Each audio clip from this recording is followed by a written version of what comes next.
Kementerian Perindustrian tengah menyiapkan kebijakan strategis untuk mendukung pertumbuhan industri sektor gas industri nasional yang tidak hanya untuk penyediaan gas industri, tetapi juga untuk pengembangan energi baru seperti hidrogen yang dinilai memiliki permintaan yang tinggi.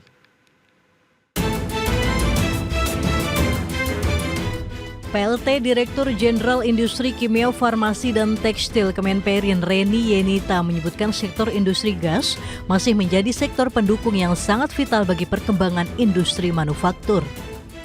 Pihaknya mencatat kapasitas industri gas industri nasional saat ini sebesar 2,5 juta ton dan mampu mencukupi kebutuhan gas industri dalam negeri sebesar 1,4 juta ton per tahun.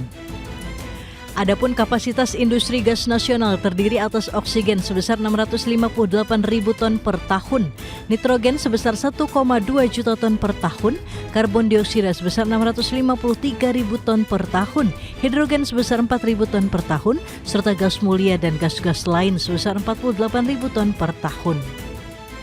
Secara umum, kapasitas industri gas tersebut sudah dapat memenuhi kebutuhan dalam negeri.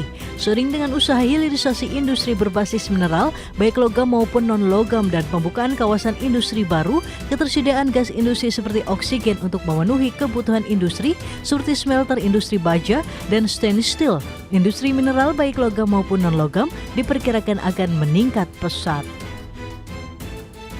Pihaknya juga mendorong penyiapan kebijakan yang terukur untuk mendukung pertumbuhan industri sektor gas industri. Tidak hanya penyediaan gas industri, tetapi juga untuk pengembangan energi baru seperti hidrogen yang dinilai memiliki permintaan yang tinggi. Kemenperin juga tengah menggodok sejumlah insentif baik fiskal dan non-fiskal dalam pengembangan hidrogen di tanah air. Jadi kedepannya berbasiskan roadmap itu kami Kementerian Perindustrian dalam hal ini juga mencoba merumuskan kira-kira tax insentif apa nih yang tepat untuk mempercepat itu. Karena kalau nggak ada insentif kan kadang pelaku usaha juga ada keengganan untuk nggak ada akselerasi. Tapi kalau ada insentif kan ada akselerasi. Di samping itu juga mungkin tidak terbatas hanya insentif, mungkin ada fiskalnya juga.